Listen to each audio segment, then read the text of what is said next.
Hi. I know this intro is actually looks kind of frightening. It appears to be like the beginning of a horror movie. But as we all know, we have lived 2020 and it was horrific.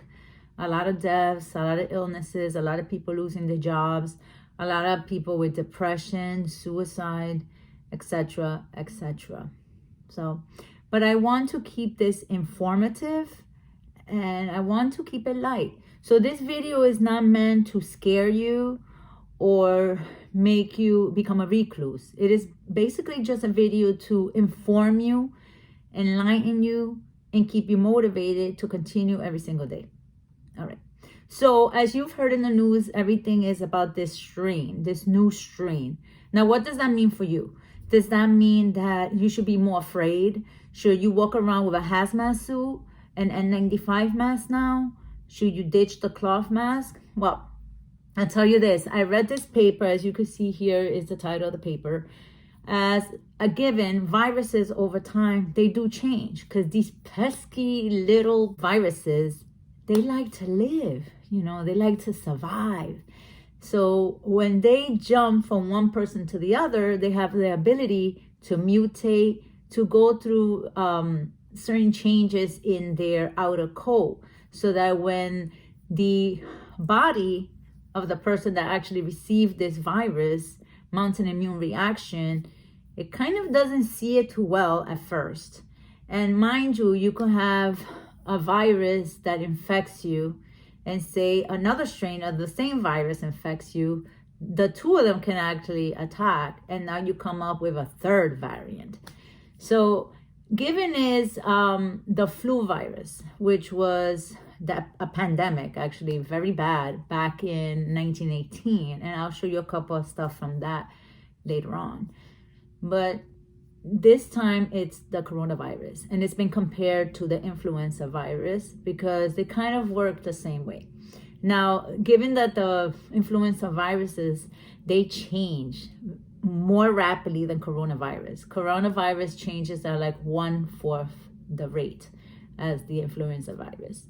But that doesn't mean that they can't mutate, which is actually what has been happening. So this mutation that's going on, is it more deadly for you, or is it more contagious? Would this new vaccine actually be able to cover it? A lot of unknowns, actually. So should you get the vaccine or not get the vaccine is actually a personal preference. It's fairly new, but it is another way of combating getting the virus. That doesn't mean that because you got the shot, the vaccine, that doesn't mean you ditch the mask. It doesn't mean that you're immune right away. And if it is changing strains, that doesn't mean that, well, I got the virus, I'm covered for all the strains for the rest of the year. We don't know that. Coronavirus is relatively new. And as you know, the flu vaccine, you have to get it every single year. And every year they have to come up with little tweaks in it to make it cover the new strains that have come out. Now, everybody who tests positive coronavirus, their blood work is taken to another lab and is evaluated to see if it has these new differences. And so far, yeah, there's a couple of cases where they're in New York, they're in California, and then all these other states that you can see right here. So what does that mean for you? Well, please, I know a lot of people say, you're impinging on my right. You don't have a right to tell me what to do in public. I shouldn't have to wear a mask. It bothers my breathing, and it's my right not to wear it. Yes, and that's true. It is your right. But with you exercising your right to do that, you're taking away someone else's right to be alive. Okay? And that was with the other factor. You shouldn't be hanging out in big groups, because when you hang out in big groups, then you have more of a chance of getting this variant that's circulating around. So as far as is known, it is more contagious. So what happened was that the coronavirus on its outermost area, as you can see in this little video here that I'm going to show you, it kind of opens and closes. So it has to be in an open position before it can attach to the receptor, right? So usually it's open and close. So sometimes it passes the receptors and they're closed, and not much happens. And then you obviously have your immune responses, and you sometimes sneeze them out, cough them out, and you don't get as sick, or maybe you don't get sick at all. Now, what happens with this new strain is that it's open more often. So if there's more of them and they're often more open, they're going to attach more often, which means you don't need that many to get you that sick. The best thing to do is to wear your mask, and also wash your hands or use alcohol, because these little pesky viruses have a lipid outer layer, and soap and alcohol breaks down this layer, and when you rub, that basically kind of sloughs it off, and then basically they die and go down the drain and can't get anybody else sick. When you don't do these things, as you know, if you have it on your hand and you touch something, say I touch this, and then a little child comes by and touches it also. Now he has it on his hands. As you know, he's probably going to put it in his mouth. He's going to probably cough. He'll cough in someone's face. And then that person, if they have their immune system is not as strong, they will get sick. So I'm going to show you here this paper from 1918 that was sent out to basically the soldiers on what they should do to protect themselves against the influenza virus. And if you could see, some of them seem kind of funny, but like, don't breathe in anyone's face. That one, I like that one. Eat, but don't overindulge. And as you can see today, I also posted the list of all the comorbidities that a lot of people had, the ones that actually died of coronavirus. The first one that you can see is these respiratory illnesses. Now, if coronavirus likes to attack your respiratory system, wouldn't you want a healthy respiratory system? It boggles my mind how many people are outside still smoking, lighting up. It just boggles my mind that they're continuing to smoke, knowing that if they get coronavirus, that inner reflex of coughing to get rid of whatever doesn't need to be in your lungs it's not working that well for them, because their cilia, which is lining part of the lungs and part of the respiratory system, is not going to be working that well.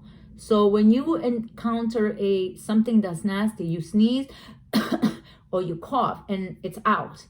But when you smoke, over time, the more you smoke, that cough reflex, it's not going to work that well. So basically, you're going to cough and things are going to come up and go back down. And guess where they're going to go? They're going to go to your lungs, because that's where they want to be. So please stop smoking. Stop smoking today. Call 311. Get a patch. Get nicotine gum. Get psychotherapy. You see here diabetes and obesity, which goes in place with what they said back in 1918. Don't overindulge. Stop eating junk food. Eat healthy, because this is going to save your life in the long run. Exercise. Okay, exercise will also decrease your obesity. The more obese you are, the more you're able to get heart disease. As you see, heart disease is the second one on this list that went by. So all these things go into play. So you owe it to yourself to be healthy. This strain can only survive if we give it an opportunity to survive, which is hanging out in groups. Don't hang out in a group. That's the only way this thing is going to stop changing, because it keeps getting opportunities to move from person to person to person. Then it's going to keep changing. And right now, not much is known. So right now they know it's more contagious, but as of now, they don't believe it's more deadly. And I say they don't believe. They, CDC and all the scientists and researchers that are looking into this, but not much is known. So these are all unknowns because it's something different. I don't want to scare you again. I just want you to be more aware. That's all. So I wish I could say, oh, well, look out the window and it's raining Corona today. So don't go outside, wear your umbrella and you'll be okay. It's not like that. We can't see these viruses, just like we can't see bacteria, we can't see germs, we can't see microbes, but they're there. They're there. And the only way to really protect ourselves against all that is to have a good immune system. And we should do whatever we can to have it healthy. Now, if you have certain illnesses, then basically more reason to protect yourself, more reason to stay home if you don't need to be outside. So as you can see here nurses making masks for our soldiers. This is back in 1918. And actually in the archives, you could actually research a whole bunch of things from back then, like all these pearls that we should actually use to learn what may happen now. And you know how the saying is, if you don't learn from history, you're doomed to repeat it. Now, last year we learned what happened with this virus when it first came over here. Now it's a new strain. Are we waiting to be told by, the news to tell us to wear a mask and stay home when we don't have to? I mean, they've been saying that all along, and then they actually started opening restaurants and started like having kids go back to school. So are we waiting for them to tell us to wear a mask again if you stopped wearing it? No, you don't want to wait for them. You want to wear your mask. Now, one of the papers that I read, it actually said that perhaps you might have to start wearing a surgical mask for this kind of virus, this variant, because maybe cloth masks might not work anymore. We don't know. Maybe invest in a mask, especially if you're going to use public transportation or go to a clinic, get a surgical mask for that. I'm pretty sure somebody's going to come up with a game where running away from a virus as in this picture, or you have, your spray bottle of hand sanitizer, like, take that, you coronavirus, take that, and you're wearing your mask, like, but, and it seems like it would probably be a good game, actually, if it hasn't come out already, but this is not a game. This is real life. That in that little article from 1918, they also tell you to gargle with salt to get rid of whatever's sitting back here.